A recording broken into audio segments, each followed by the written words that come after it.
यशोदानंदन व्रज जनरंजन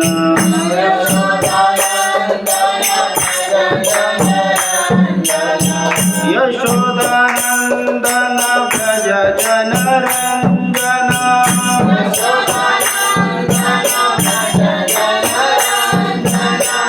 यमुना तीर वनचारी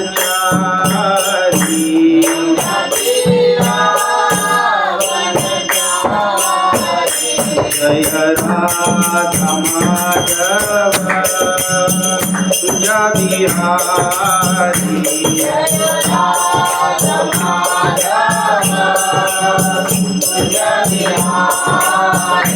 जय गोपी जन वल्लभ गिरिवरधारी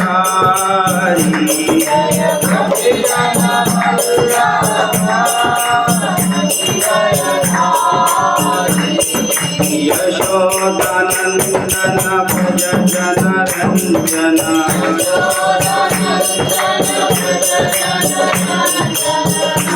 यशोदानंदन भज जनरंजन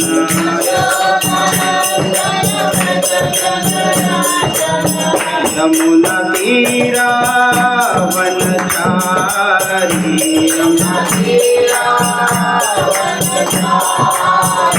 जय राधा माधव तुझा Bihari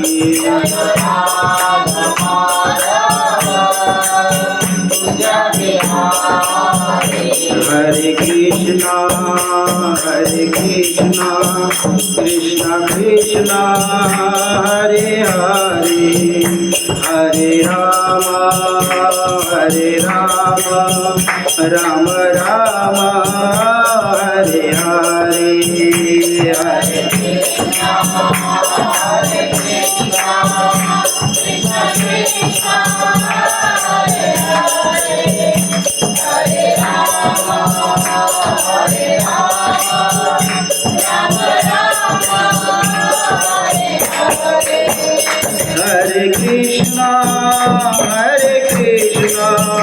Krishna Krishna Hare Hare Hare Ram Ram Ram Hare Hare Hare Krishna Krishna Krishna Hare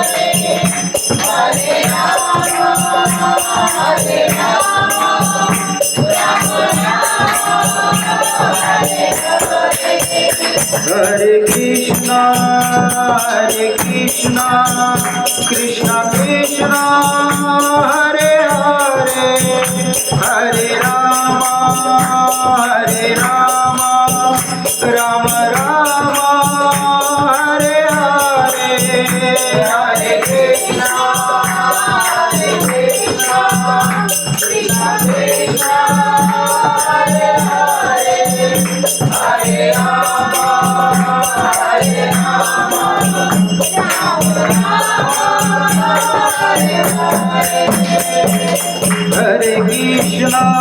Hare Krishna Krishna Krishna Hare Hare Hare Ram Ram Ram Hare Hare Hare Krishna Krishna Krishna Hare Hare Hare Ram Ram Hare Hare Hare Krishna Krishna Krishna Hare Hare Hare Ram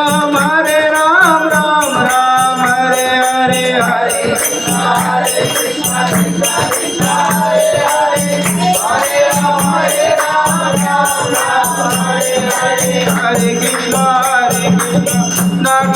Hare Hare Hare Ram Ram Ram Hare Hare Hare Krishna Krishna Krishna Hare Hare Hare Ram Ram Hare Hare Radha Madhav Radha Madhav Radha Madhav Radhe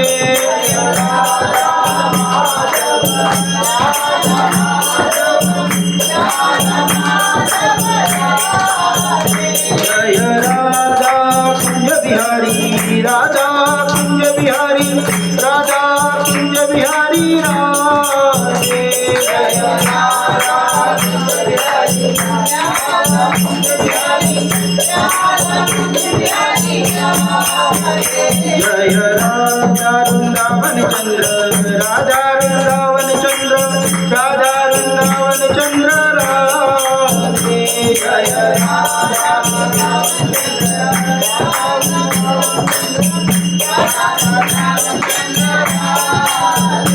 Jai Jagannath Baladeva Subhadra Mai Jaya Sudarshana Jai Jagannath Baladeva Subhadra Mai Jaya Sudarshana Jaya Gauranitai Gauranitai Gauranitai Jaya Gauranitai Gauranitai Gauranitai Gauranitai Jaya Gauranitai Jaya Krishna Balaram Krishna Balaram Krishna Balaram Jaya Krishna Balaram Jaya Krishna Balaram Krishna Balaram Krishna Balaram Jaya Krishna Balaram Jaya Vrindavan Dham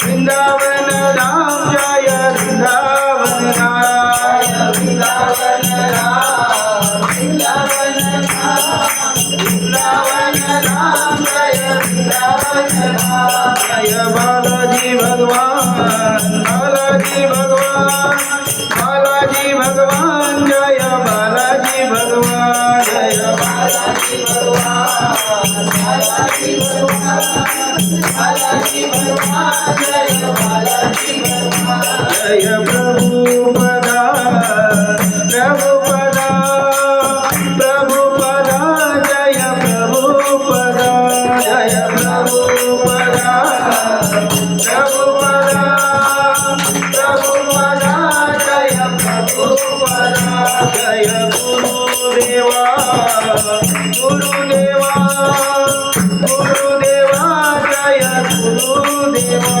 Jaya Gurudeva Gurudeva Gurudeva Jaya Gurudeva Jai Guru Hari Bol Hari Bol Hari Bol Jai Guru Hari Bol Jai Guru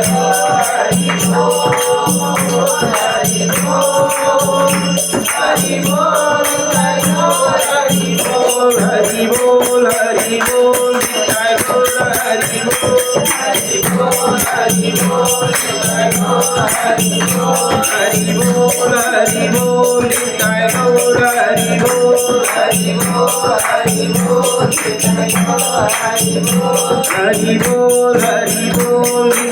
Hari Bol Hari Bol Hari Bol Jai Guru Hari Bol Jai Guru Hari Bol Hari Bol Hari Bol Jai Guru Hari Bol Jai Guru Hari Bol Hari Bol Hari Bol Jai Guru Hari Bol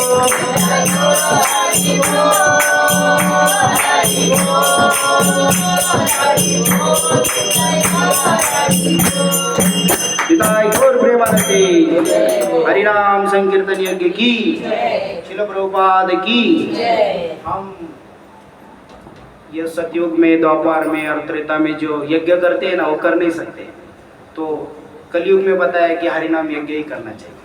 तो ये यज्ञ हुआ, हमने जो किया सबने मिलके वो यज्ञ किया है।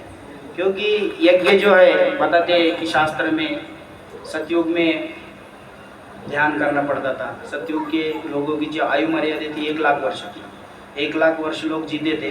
और भगवान के धाम में जाने के लिए उनको हजारों साल तक तपस्या करनी पड़ती थी जंगल में जाकर, और फिर भगवान प्रकट होते थे, फिर उसको भगवान के धाम में जाने का मार्ग खुला हो जाता था। फिर उसके बाद दूसरा युग आया, उसको बोलते त्रेता युग। त्रेता युग में फिर मनुष्य की आयु कम हो गई और वो आयु हो गई 10,000 वर्ष। फिर 10,000 वर्ष आयु कम हो गई तो फिर उनको भगवत धाम जाने के लिए फिर एक साधन बताया था, वो था यज्ञ। तो यज्ञ ऐसा होता था कि जंगल में जाकर एकदम प्योर जंगल में जाकर वो सामग्री लानी पड़ती थी, फल जो कुछ भी उनको जो झाड़ के जो जलाने के लिए लगती थी, लकड़ी, चंदन की लकड़ी वगैरह सब पवित्र रहती थी वो।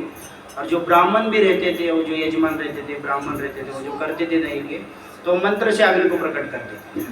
अभी तो ऐसा नहीं, अभी माचिस भी नहीं अच्छे से लगता है, तो मंत्र से तो बोलो ही मत, माचिस भी नहीं जलती है। तो ऐसे ऐसे साधन बताए थे। तो 10,000 वर्ष आदमी तब जीता था और यज्ञ करके भगवान के धाम जाता था। इसके बाद आया द्वापर युग आया, भगवान श्री कृष्ण धरातल पे थे तो उसको द्वापर युग कहते हैं। तो द्वापर युग में मनुष्य की आयु मर्यादा 1000 साल है। तो 1000 साल में भगवान को जाने का मार्ग बताया भगवान ने शास्त्र में कि उस टाइम पे अर्च विग्रह की पूजा करनी पड़ती है। अर्च विग्रह पता है, मूर्ति और भगवान की मूर्ति जो पांडवकालीन आप मंदिर देख रहे हो ना, जितने भी बड़े बड़े मंदिर जो पुरानिक मंदिर है ना, वो पांडव लोगों ने बांधे। भगवान कृष्ण थे उस टाइम पे, जो लोगों को भगवान के धाम में जाना है तो फिर अर्च विग्रह की पूजा करो, गुरु को अपनाओ, फिर गुरु मंत्र देंगे, उसके बाद फिर आप एक शुद्ध ब्राह्मण दीक्षा लेके उस मंदिर में सेवा करना, अर्च विग्रह की पूजा करना, तो 3 टाइम स्नान करना, बहुत सी विधि विधान थे, उसको बहुत पवित्र रहना पड़ता था। और उसके बाद वो अर्च विग्रह की पूजा करके फिर वो भगवान के धाम जाता था। तो अभी कलयुग आया, कलयुग में सिर्फ एक जीरो कम कीजिए, 1 लाख वर्ष से 10,000, 10,000 से 1,000, फिर एक जीरो निकालो, 100 वर्ष। अभी कलयुग की मनुष्य की जो आयु मर्यादा है 100 वर्ष, और 100 वर्ष में भी जीता नहीं है, 50 में ही जाता है, कभी 40 में, अभी तो लोग 20 में भी जा रहे हैं, अटैक आ रहा है, क्या क्या हो रहा है। तो कलयुग इतना दोषों से भरा है। लेकिन कलयुग में एक बहुत अच्छा गुण है, वो गुण है कि भगवान के धाम जाने के लिए ना आपको तपस्या करने की जरूरत है, ना आपको यज्ञ करने की जरूरत है, ना अर्च विग्रह की पूजा करने की, खाली भगवान का नाम लो और निकल चलो। और आयु मर्यादा भी बहुत कम है ना, इतना साल जीना नहीं है हमको, थोड़े साल जीना है, भगवान का नाम लो निकल जाओ।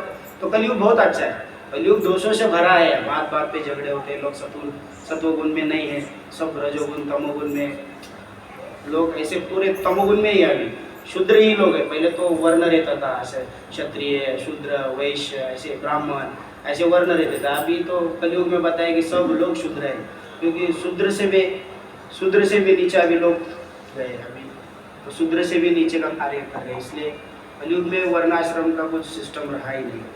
तो इसलिए भगवान बताते हैं कि कलयुग में एकमात्र साधन जो है हरिनामी है, और भगवान का नाम लेके हम भगवान के धाम में जा सकते हैं। तो कितना अच्छा ये सुनहरा मौका हम लोग कलयुग में आए ना, वो हम बहुत भाग्यवान जीव है, ऐसा हमको ही पता ये होना चाहिए कि हम लोग अभी बहुत भाग्यवान है, हम लोग कलयुग में आए, हमारी नाम लेंगे, हरि भक्ति करेंगे, हरि कथा करेंगे और निकल जाएंगे। फिर ये संसार में क्यों रुकना है, बराबर क्यों। तो हम इसी पे थोड़ा सा चर्चा करेंगे कि भगवान की भक्ति कैसे होती है, भगवान का जन्म कैसा होता है, भगवान के कर्म क्या है, इसी श्लोक के ऊपर हम लोग थोड़ी सी चर्चा 10-15 मिनट की करेंगे। मेरी तो कोई पात्रता नहीं, लेकिन मैं अभी प्रभु जी ने और माता जी ने इन्वाइट किया हमको, बोले आओ कभी हरि कथा हरि कीर्तन करेंगे घर में, तो बोला थोड़ा मौका मिला है। तो मैं कभी फिर लेक्चर वगैरह देता नहीं, मुझे टाइम नहीं मिलता इतना, और क्या सेवा रहता है और करना पड़ता है, इसका अभ्यास करो, फिर बताओ कुछ गलत हो गया तो ठीक है। इसमें हम थोड़ा सा चर्चा करेंगे, थोड़ा आवाज़ सिटी मार। हरे कृष्णा नहीं, हरे कृष्ण आपका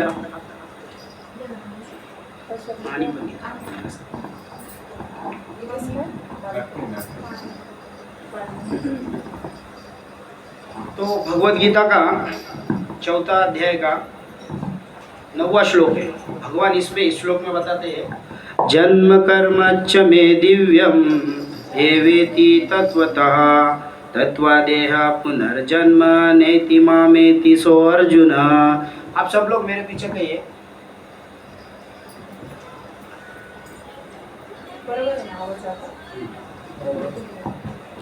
जन्म कर्मच्च मे दिव्यम ये वेति तत्वतः तत्वादेह पुनर्जन्म नैति मामेति सो अर्जुन। जन्म कर्मच्च मे दिव्यम यो योति तत्वतः तत्वादेह पुनर्जन्म नैति मामेति सो अर्जुन।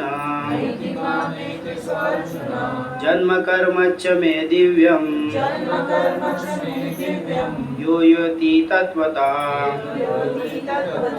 तत्वादेह पुनर्जन्म नैति मामेति सो अर्जुन। तो तात्पर्य और भाषांतर ऐसी भक्ति वेदांत स्वामी श्रील प्रभुपाद द्वारा। तो मेरे पीछे दोहराइए। हे अर्जुन, जो मेरे आविर्भाव तथा कर्मों की दिव्य प्रकृति को जानता है, वह इस शरीर को छोड़ने के बाद इस भौतिक संसार में पुनः जन्म नहीं लेता, अपितु मेरे सनातन धाम को प्राप्त होता है।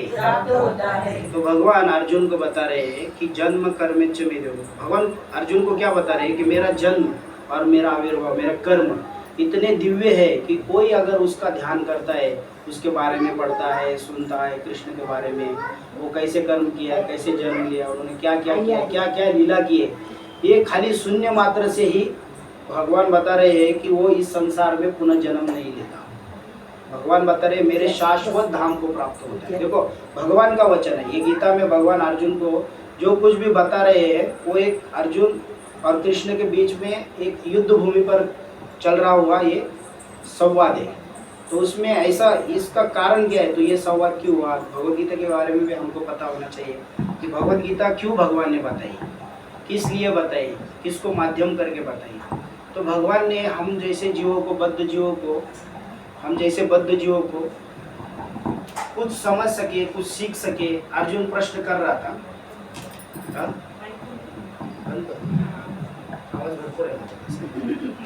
भगवान है ना अर्जुन को बता रहे कि कुरुक्षेत्र की युद्ध भूमि में बता रहे कि मेरा जन्म और मेरा कर्म, इसके बारे में बहुत बड़ा संवाद है। भगवद गीता 700 श्लोकों में बताई। अर्जुन जब युद्ध भूमि पर खड़ा था, कौरव और पांडव एक साथ खड़े थे, अब युद्ध करना है। कौरव की सेना में द्रोणाचार्य, गुरु द्रोणाचार्य थे और पितामह भीष्म थे, उनके भाई थे, मामा थे, पूरे घर संबंधी सब लोग खड़े थे। क्यों? राज्य चाहिए और एक दूसरे को मारने को तुले थे। तो इसमें भगवान सारी बात बताने के बाद 4थे अध्याय में बताते हैं कि मेरा जन्म और मेरा कर्म कैसा है और वो जानने से तुम भगवत धाम कैसे जा सकते हो। तो भगवान के इस जन्म और कर्म के बारे में थोड़ा प्रभुपाद पढ़ते बता रहे, हम उसको पढ़ेंगे। तो हे अर्जुन, जो मेरे आविर्भाव तथा कर्मों की दिव्य प्रकृति को जानता है, वो इस शरीर को छोड़ने पर इस भौतिक संसार में पुनः नहीं आता, अपितु तो मेरे सनातन धाम को प्राप्त होता है। तात्पर्य श्लोकों द्वारा 6ठे श्लोक में भगवान के दिव्य धाम से उनके अवतरण की व्याख्या को चूँकि वे जो मनुष्य भगवान आविर्भाव के सत्य को समझ लेता है, वो इस बहुबंधन से मुक्त हो जाता है और इस संसार को छोड़ते ही वह तुरंत भगवान के धाम को लौट जाता है। बहुबंधन से जीव की ऐसी मुक्ति सरल नहीं है। निर्विशेषवादी तथा योगी जन पर्याप्त कष्ट कर अनेक जन्मों के बाद मुक्ति प्राप्त करते हैं। इतने पर भी उन्हें जो मुक्ति भगवान की निराकार ब्रह्म ज्योति में दाम्पत्य प्राप्त करने के रूप में मिलती है, वह आंशिक होती है और यह भौतिक संसार में लौटकर आने का भय बना रहता है। तो भगवान निर्विशेषवादी का भी यहाँ पर बता रहे कि निर्विशेषवादी भगवान निराकार को निराकार कहते हैं और फिर उसकी भक्ति नहीं करते, भगवान निराकार है बोलते हैं, भगवान के बारे में कुछ उनका शरीर नहीं है, कुछ सेवा नहीं है, ऐसी बहुत सी बातें बताते। बताने के बाद फिर भगवान बताते हैं कि मेरा धाम भी है, मैं धाम में रहता हूँ, मेरी सेवा भी कर सकते हैं, मैं अच्छे विग्रह में प्रकट रहता हूँ। तो ऐसे बहुत सी बातें भगवान ने इस गीता में बताई है, हम उस पर ही चर्चा करेंगे। तो 1 मिनट मेरा फ़ोन लेता हूँ, कौन सा फ़ोन आ रहा है।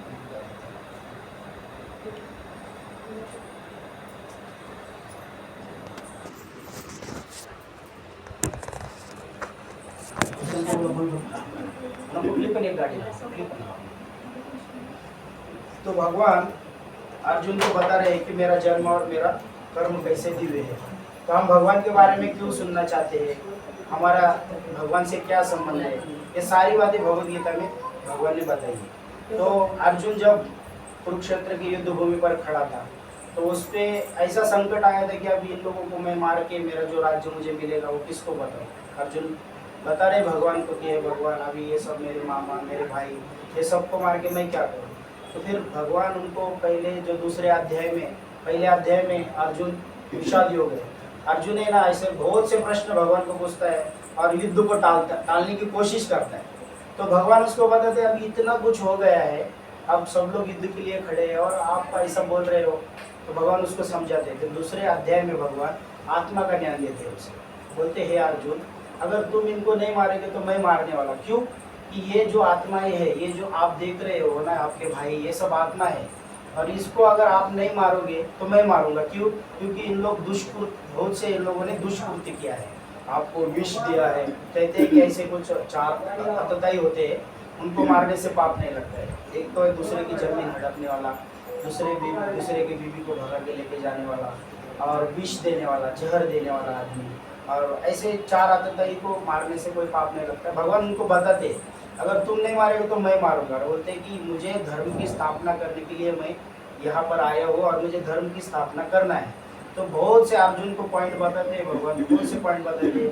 फिर गुरु महाराज हमारे एक उदाहरण भी देते हैं कि अगर हमारे शरीर को अगर कुछ रोग हो जाए, हाथ को या पैर को कुछ किसी रोग से पकड़ लिया तो उसको डॉक्टर लोग काट के अलग कर देते। क्यों? कि पूरा शरीर बचाना है उनको, है ना, पूरा शरीर बचाना है। तो डॉक्टर को अगर उसका पैर काटने से, हाथ काटने से सजा होती है क्या?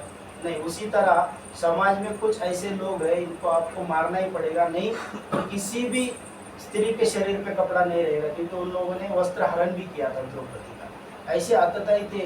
भीम को उन्होंने विष भी दिया था। तो ऐसे आतताई थे। तो भगवान उनको बोल रहे थे कि आप इनको मारो, युद्ध करो, युद्ध करना अनिवार्य है क्योंकि धर्म की स्थापना करना है। अगर धर्म की स्थापना नहीं हुई तो लोग फिर ऐसे ही कुछ भी करते रहेंगे। तो बहुत सी बातें भगवान बता रहे हैं।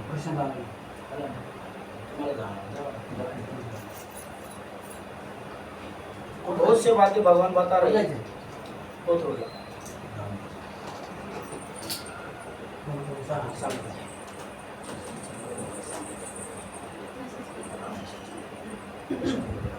तो बहुत से बातें वो बता रहे थे।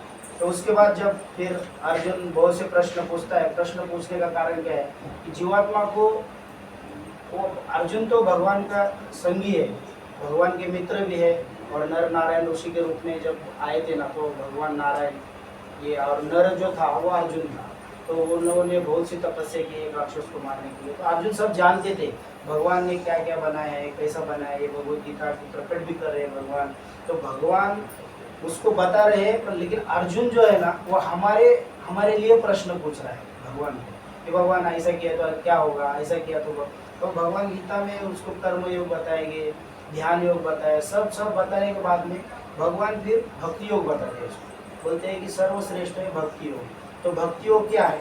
तो बोलते भगवान बोलते भक्ति योग कलयुग में बहुत सीधा है, बहुत सीधा है। हरि नाम करो, माला जप करो, भगवान का नाम करो। तो भगवान इस श्लोक में भी यही बताते हैं कि तुम मेरे जन्म और कर्म को खाली जान लो कि मेरा जन्म कैसा हुआ, मैंने क्या क्या कर्म किया। क्या भगवान की लीला कितनी सुंदर है। गोकुल में रहे, फिर वृंदावन में रहे, उसके बाद फिर वो द्वारका में गए। ऐसे अनेक लीला भगवान ने की। कंस को मारा, फिर बहुत से राक्षस को मारा, गोपियों के साथ लीला किया। और ये सब भगवान उनकी जो लीला है, उनकी लीला ही सुनना, उनकी कथा को सुनना, उनकी लीला को सुनना, यही भक्ति है। और इसी से हमारा हृदय को अच्छा संतुष्टि मिलेगी। क्योंकि हम लोग सुख के लिए भाग रहे इधर उधर। अभी अल्टीमेटली देखो सब लोग क्या कर रहे हैं, बचपन से लेके एक छोटा बच्चा होता है, उसको लगता है अभी मैं बड़ा हो जाऊंगा, स्कूल में जाऊंगा तो थोड़ा मुझे अच्छा आनंद मिलेगा। फिर उसको लगता है मैं कॉलेज में जाऊंगा तो आनंद मिलेगा। फिर कॉलेज वाला को लगता है कि मैं शादी करने के बाद मुझे आनंद मिलेगा। फिर उसके बाद लगता है मेरे बच्चे हो जाएंगे तो आनंद मिलेगा। फिर वो बोलता है मेरे घरदार हो जाएगा तो आनंद मिलेगा। फिर ऐसे अनेक अनेक अनेक उसके विचार हो और उसके जो इच्छाएं रहती है, लेकिन लास्ट में बूढ़ा हो जाता है और मर जाता है, उसको आनंद मिलता ही नहीं। ये सब लोग आनंद के लिए ही भाग रहे, सुख के लिए भाग रहे। लालच और आशा। हाँ, तो ऐसा जी। भागते भागते भागते वो एक दिन मर जाते हैं और उसको पता नहीं कि आनंद कहाँ पर है, उसको आनंद कहाँ पर है ये पता नहीं। तो भगवान ये बताते हैं गीता के माध्यम से, साधु संतों के माध्यम से बताते हैं कि जो असली आनंद है वो भगवान के धाम में, उधर जाना है।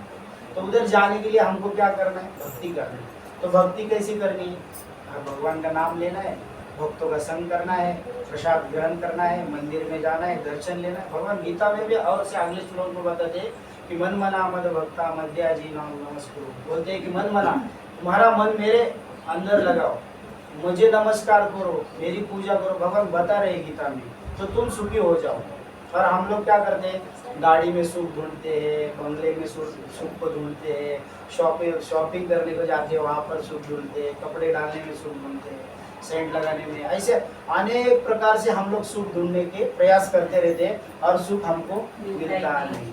तो जैसे एक कहानी आती है, एक राजा रहता है और एक उसकी जो रानी रहती है। तो वो रानी का हार बहुत बहुत सा कीमती हार रहता है।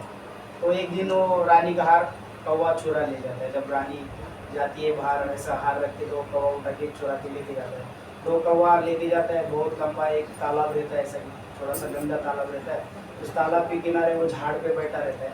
तो झाड़ पे वो हार को छोड़ के कौवा चला जाता है। तो रानी देखती है कि मेरा हार नहीं है।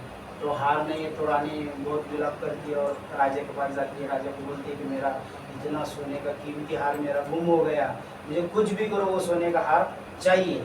तो राजा बोलता है कि कहाँ से लाएंगे? तो ढूंढते हैं, राजा लोग बोलते हैं, मंत्री को बुलाते हैं, जाओ और वो जो रानी का हार है ना, कहाँ पर गिरा है, किधर कौन लेके गया है, कोई चोरी किया है, उस हार को लाके दो। अगर जो कोई भी वो हार को लेके आएगा उसको मैं 5 गाँव या 10 गाँव दान में उसको दे दूंगा, उसको बख्शीश बोल के दे दूंगा, लेकिन रानी का हार लाना बहुत जरूरी है। तो फिर सब पूरे गांव में, पूरे नगर में ऐसा बोल देते, तो सब लोग ढूंढते इधर उधर। तो एक आदमी ऐसे घूमते घूमते तालाब के पास जाता है, विचार करता है, अरे मुझे ज़रा अगर वो हार मिल गया तो मेरा कष्ट निकल जाएगा, मेरे को अगर कुछ गाँव मिल जाएंगे तो मैं राजा बन जाऊँगा, एक छोटे गाँव का राजा, तो मुझे मिलना चाहिए। बहुत विचार करता है, भगवान को प्रार्थना करता है। तो फिर उसको वो तालाब में हार दिखता है। तो कीचड़ का जो रहता है, पानी ठंडा रहता है, एकदम ऐसा शांत रहता है वो पानी में, वो हार दिखता है उसको। अरे बोलता है हार तो इधर ही है। तो वो क्या करता है?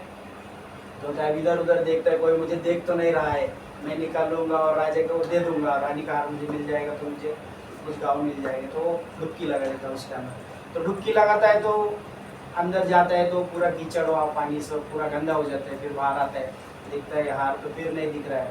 फिर से बोलता है अरे किधर गया, सब गंदा हो गया पानी। फिर बाहर आके बैठ जाता है और फिर थोड़ा पानी शांत हो जाता है, फिर दिखता है उसको हार, फिर से डुबकी लगाता है वो, फिर हार को ढूंढता है। ऐसे 2-3 बार करता है, उसको हार मिलता नहीं। वो बेचारा परेशान हो जाता है, पूरे कपड़े विपड़े पूरे गंदे हो जाते हैं। फिर देखता है, अरे बोलते हैं क्या करूँ? तो फिर एक साधु आते, एक साधु महात्मा उधर से आते। तो साधु महात्मा बोलते हैं अरे वो तो इतना परेशान क्यों है?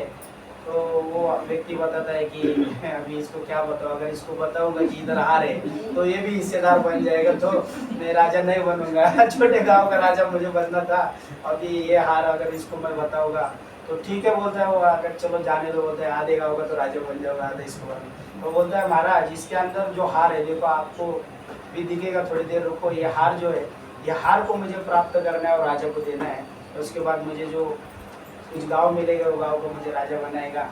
तो महात्मा बोलता है अरे इतनी छोटी सी बात है, ठीक है। बोलता है मुझे आपको अगर वो हार चाहिए, मुझे तुम्हारे गांव से कुछ लेना देना नहीं है। बोलता है ये लेकिन तुम जो ढूंढ रहे हो ना, ये इधर नहीं है। बोलता है साधु महात्मा रहते, वो बोलते ये जो हार है ना वो ऊपर है, देखो पेड़ पे दिख रहा है ना वो हार है। तो वो बोलते हैं अरे उसकी परछाई नीचे दिख रही थी और बेचारा उसके परछाई को देखकर वो पानी में उसको ढूंढ रहा था, कीचड़ के पानी होता है ना, उसमें उसको ढूंढ रहा था, डुबकी लगा रहा था। तो हम लोग भी ऐसा ही कर रहे हैं, वो आदमी के जैसे ही इस संसार में न डुबकी लगा रहे कि हमको सुख मिल जाएगा, सुख मिल जाएगा। और साधु महात्मा आते हैं और हमको बताते हैं कि असली सुख यहाँ पर नहीं बेटा, असली सुख भगवान के धाम में। तो इसलिए आप भगवान के धाम में जाना है तो भगवान की कथा सुननी चाहिए, भगवान के बारे में सुनना चाहिए, भगवान का कीर्तन करना चाहिए, भक्तों का संग करना चाहिए। तो हमारे में श्रद्धा है तो हम साधु संग करेंगे, और साधु संग करेंगे तो साधु भजन क्रिया बताएगा, और भजन क्रिया के बाद हमारे अनर्थ निवृत्ति होगी, और प्रेमा भाव ये आगे का स्टेज है, फिर वो ऑटोमेटिकली हम पा जाएंगे। लेकिन हमको सबसे महत्वपूर्ण जो है श्रद्धा तो हमारे में है, हमको साधु का संग करना बहुत जरूरी है। तो साधु के संग में जाओगे, भक्तों के संग में जाओगे तो आप भजन कर सकोगे। और भजन करने में अभी हमने भजन ही किया ना, हम क्या कर रहे थे, आधा घंटे से भजन कर रहे थे, अभी कीर्तन श्रवण चल रहा है। तो साधु के साथ में रहोगे तो हम भजन कीर्तन करेंगे, और उसके बाद फिर हमारी अनर्थ निवृत्ति होगी। अनर्थ तो बहुत जन्म जन्मों का हमारे अंदर अनर्थ है। कुछ लोग बोलते हैं नहीं नहीं प्रभु जी, हम लोग थोड़ा कृष्ण के बारे में थोड़ा मंदिर जाते हैं, थोड़ा कथा सुनते हैं तो अच्छा भी लगता है, लेकिन कभी कभी डर भी लगता है। बोले क्यों?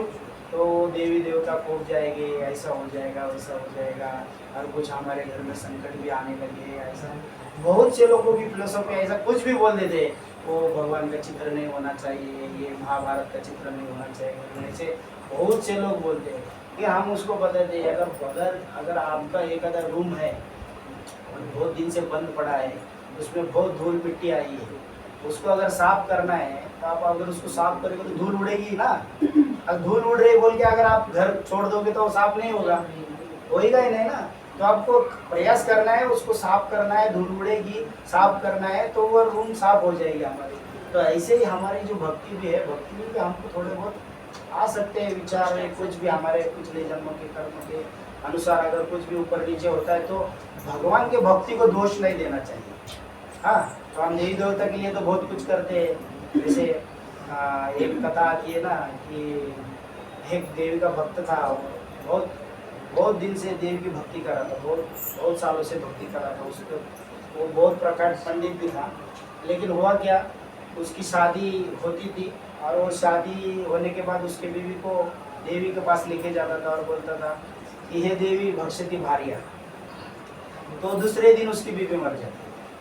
तो वो बोलता था अरे ऐसा क्यों हो गया। तो ऐसे उसने 4-5 बार शादी किया, 4-5 बार गया, 4-5 बार उसकी बीवी मर गई। तो एक साधु से उसने पूछा कि हे साधु महात्मा, मैं इतना देवी का बड़ा भक्त हूँ और फिर भी देवी को मैं जब दर्शन लेता हूँ, मेरी भारिया को दर्शन लेने के लिए जाता हूँ तो दूसरे ही दिन मर जाती है, तो मेरे नसीब में मेरी बीवी है क्या नहीं, मेरा संसार होगा क्या नहीं, ऐसे बहुत से बातें उसको पूछता है। तो वो बोलता है ठीक है, बोलता है आप क्या आपकी जो पत्नी को लेके जाते हो तो क्या कहते हो। तो वो बोलता है कि मैं उनको मेरे पत्नी का रक्षण करने के लिए देवी को बोलता हूँ।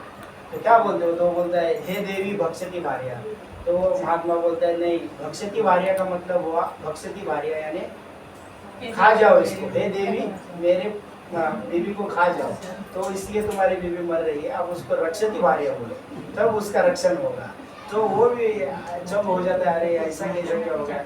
तो इसका तात्पर्य, इसका कहने का मतलब ऐसा है कि भगवान का उल्टा नाम जपने वाला वाल्मीकि भी है ना, वो तर गया, वाल्मीकि ऋषि हो गया।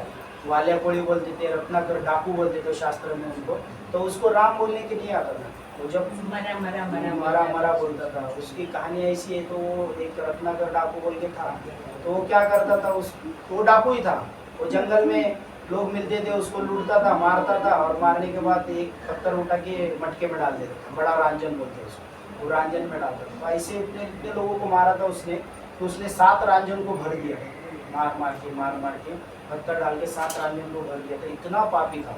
तो एक दिन नारद मुनि आ गए, नारद मुनि आए और नारद मुनि को उसने पकड़ा और बोला कि आप तो क्या है आपके पास, ये तो नारद मुनि बोले मैं तो साधु हूँ, मेरे पास तो कुछ नहीं है, आपने मुझे पकड़ा है। तो बोलते नहीं, मेरा तो मुझे घर चलाना है, मैं लोगों को मारता हूँ, मेरे बच्चे और बीवी को फिर खाना मिल जाता है। तो वो बोलता है आप ये बीवी बच्चों के लिए कर रहे हो, तो एक बार जाके देखो आपने जितना पाप किया है, ये सब पाप आपको नरक में जाके फेरना है। उधर जाओ, उनको पूछो कि बाबा ये जो पाप मैं कर रहा हूँ आपके लिए, तो इसमें आप भागीदार बनोगे क्या। तो बोलते अरे हाँ ये तो मैंने सोचा नहीं, ठीक है मैं आज पूछ लेता हूँ। तो नारद मुनि बताते हैं कि मैं इधर ही रुकता हूँ, आप पूछ के आओ, अगर वो ले रहे थे फिर मुझे भी मार दो आप, कोई प्रॉब्लम नहीं। तो वो घर पे जाता है, उसके बीवी को बताता है कि ऐसा ऐसा मैं जो भी पाप कर रहा हूँ उसका तुम भागीदार बनोगे क्या, मेरे को जो पाप लगेगा तो उसके आप हिस्सा लोगे क्या। तो बीवी बोलती है आपका कर्तव्य हमारा हमारा भरण पोषण करना, तो उस आप क्या कर रहे हो कैसा कर रहे हो हमको कुछ लेना देना। तो वो फिर नाराज होता है, बेटे के पास जाता है, तो बेटा भी ऐसा ही बोलता है कि एक पिता का कर्तव्य है कि बेटे को संभालना, फिर वो कैसे पाप की राशि ला रहा है पुण्य की राशि ला रहा है, इससे हमारे कुछ लेना। तो वो समझ जाता है, अरे बोलता है मैं तो इनके लिए फुकट में पाप कर रहा हूँ। तो फिर वो जाता है नारद मुनि को बताता है कि नारद मुनि मैंने पूछा मेरे घर वालों से, लेकिन उन्होंने बताया कि मैं कोई पाप का हिस्सेदार नहीं बनने वाले। तो वो फिर नारद मुनि उसको बताते हैं देखो आप जिसके लिए कर रहे हो वही लोग आपका साथ नहीं देंगे लास्ट में, तो फिर आप पाप क्यों कर रहे हो, पुण्य का काम करो, अच्छा काम करो। तो बोलते अभी क्या अच्छा काम करना है, इतना तो पाप कर लिया, देखो 7 राजन भराए, करो मटके भराए, इतने लोगों को मारा नहीं, कोई कोई प्रॉब्लम नहीं। नारद मुनि बोलते कोई हरकत नहीं, आपको मैं जो बात बताऊंगा उसको ध्यान में रखो, भगवान का नाम लो। तो बोलते हाँ ठीक है भगवान का नाम ले लेंगे। बोलते राम बोलो, आज से आप राम नाम का जपते हो। वो राम बोलने जाता है तो मरा आता है, क्योंकि लोगों को मारता था मरा ही बोलता था, मरा मरा मरा।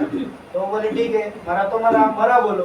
तो वो मरा मरा मरा मरा, वो तो मरा का राम हो गया। और भगवान ने उस राम को, मरा के राम को स्वीकार कर लिया, और वाल्मीकि ऋषि को आशीर्वाद देके वो बहुत बड़े संत बन गए थे, उन्होंने रामायण लिखा। तो ये सतयुग की घटना है, रामायण लिखा त्रेता का, रामायण लिखा। तो ऐसा भगवान के भक्ति में, भगवान के नाम में इतनी शक्ति है कि कोई भी अगर व्यक्ति भगवान का नाम लेता है तो तर जाता है, कलयुग में तर ही जाता है। एक जीव एक ऐसी छोटी कथा आती है, एक शराबी था, जुआ भी खेलता था, शराब बहुत सब गलत काम करता था, चारों नियमों को तो ऐसे तोड़ता था। तो एक दिन ऐसा हो गया उसको, उसने जुए में बहुत पैसे जीते, फिर बहुत सा दारू पी लिया, फिर बोला अभी मैं उधर जाऊँगा, कोठे पे जाऊँगा, और स्त्री के साथ उधर जाके ये करूँगा। तो वो जाता है, और उस स्त्री के लिए गजरा वगैरह सब लेके निकलता है रास्ते में। तो जाते जाते इतना दारू पिया होता है तो वो रास्ते में उसको ठेस लगती है और वो गिर जाता है। और दुर्भाग्यवश क्या होता है, मुझे भाग्यवश क्या होता है, जहाँ पर वो गिरता है ना उसी पर एक गोविंद का मंदिर रहता है, भगवान का मंदिर रहता है, और वहाँ पर ही वो गिर जाता है। तो गिर जाता है तो अभी देखता है कि उसको बहुत मार लग जाता है, पूरा ब्लडिंग हो जाता है। तो उसको लगता है कि अभी मेरा अंतिम समय आ गया, अभी मैं ये शरीर छोड़ने वाला हूँ। तो उसके हाथ में वो फूलों की जो माला रहती है, वो जो स्त्री के लिए लिए हुए रहती है, तो क्या करता है अभी जाते जाते क्या करूँ, बोलता है ये माला भी भगवान को अर्पण करके मर जाऊँगा। तो बेचारा जब उसका शरीर छूटता है ना, वो गोविंदार को बोल के वो माला को छोड़ देता है, और उसका शरीर चला जाता है, वो नरक में जाता है। नरक में जाता है तो फिर चित्रगुप्त देखते हैं अरे बाप रे, इसने इतना पाप किया, इतना पाप किया, इसको किधर डालेंगे। वो तो यमराज आते हैं, यमराज बोलते हैं अरे देखो एक बार कुछ अच्छा काम भी किया रहेगा इसने। नहीं बोलते कितना गलत काम किया, ऐसा कोई काम ही नहीं इसने छोड़ा ही नहीं। तो यमराज बोलते हैं और एक बार देख लो बाबा कुछ तो किया। बोलते हाँ ये मरते टाइम में इसने गोविंद शरणम बोल के भगवान को पुष्पार्पण किया। अरे अरे बोलते फिर ये इसने भगवान का नाम मरते समय लिया है, तो हमको पूछना पड़ेगा शिव जी को कि इसका क्या काम। तो वो शिवलोक में जाते हैं, शिवलोक में उसको लेके जाते हैं, बोलते हैं शिव जी को बताते हैं ऐसा ऐसा हुआ है, तो हमारे हाथ से अगर कुछ गलत ना हो जाए, इसने भगवान का नाम लेके शरीर को छोड़ा है। तो शिव जी बोलते हैं मुझे पता नहीं, काम करो हम इसको ब्रह्मलोक में लेके जाएंगे। फिर उसको शिवलोक से ब्रह्मलोक लेके जाते हैं, ब्रह्मलोक लेके जाते हैं, ब्रह्मा जी को बताते हैं कि ऐसा ऐसा हुआ है, क्या करना है। तो ब्रह्मा जी बोलते हैं अरे ये तो अभी बहुत बड़ा धर्म संकट आया हमारे ऊपर, एक काम करो हम इसको वैकुंठ में लेके जाएंगे, और भगवान ही बताएंगे इसका क्या करना है, इसको नरक में डालना है, स्वर्ग में डालना है, या पृथ्वी लोक पे ही छोड़ना है, या कहाँ जा लेके जाना है, भगवान ही इसकी गति को निर्धारित करेंगे, हम इसको लेके जाएंगे। तो फिर वो जीवात्मा जो रहता है ना वो बोलता है भाई देखो आपने मुझे नरक में लेके गए, नरक से शिवलोक लेके आए, फिर ब्रह्मलोक लेके आए, अभी बोल रहे हो वैकुंठ जाना है, मेरी ताकत कैपेसिटी खत्म हो गई, अभी मैं आगे नहीं चलूँगा, आपको लेके जाना है तो मेरे को पालकी में बिठा के तो वो बोल देता है ऐसा, मैं नहीं आऊँगा। होता है अभी इन लोग को तो उसका वो जीवात्मा का कुछ तो करना है ना, नहीं तो ऐसा कैसे जोड़ सकते।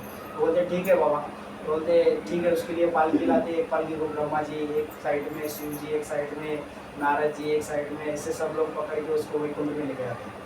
भगवान को बताते हैं कि वैकुंठ में जाने के बाद भगवान वहाँ पर लक्ष्मी के साथ विराजमान रहते हैं, और भगवान देखते ये उसको लेके आ रहे हैं पालकी में बिठा के, तो ब्रह्मा जी भगवान को प्रणाम करके बताते हैं कि भगवान ऐसा ऐसा हुआ है, तो क्या करना है हमको, इसने आपका नाम लेके शरीर को छोड़ा।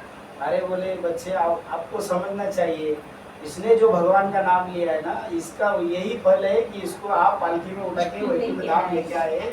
आप क्या करो, आप रिटर्न जाओ, इस जीवात्मा को यहाँ पर ही रहने दो। ये जीवात्मा भगवान का नाम लेने से उसका जो पुण्य है, पूर्ण पुण्य और पाप पूरा कट गए हैं, और इसको भगवान की शुद्ध भक्ति मिलने के कारण ये वैकुंठ के भागीदार बन गया है, वैकुंठ का निवासी है। आप लेके आए, अब इसको इधर छोड़ो, इसका यही फल है, और आप निकल जाओ, तो निकल जाते हैं। तो भगवान का एक नाम लेने से, मरते समय एक नाम लेने से उसको इतना बड़ा लाभ है। ऐसी बहुत सी घटना शास्त्रों में इतने इतने वर्णन आता है। एक ऐसा एक व्यक्ति था, उसको भी ऐसे हुआ, उसने कभी पाप किया था, कभी पुण्य किया था।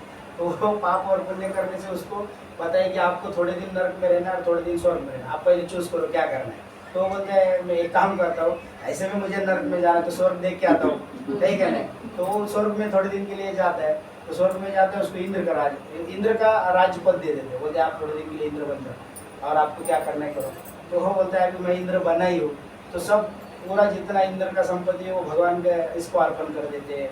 बड़ा बड़ा भंडारा, हरि कथा, कीर्तन करके सब दे कर देते हैं। फिर बाद में वो फिर उसको जो वो करने से जो उसका फल मिलता है ना, तो वो कायम उधर ही रह जाता है, उसको नरक में नहीं आना।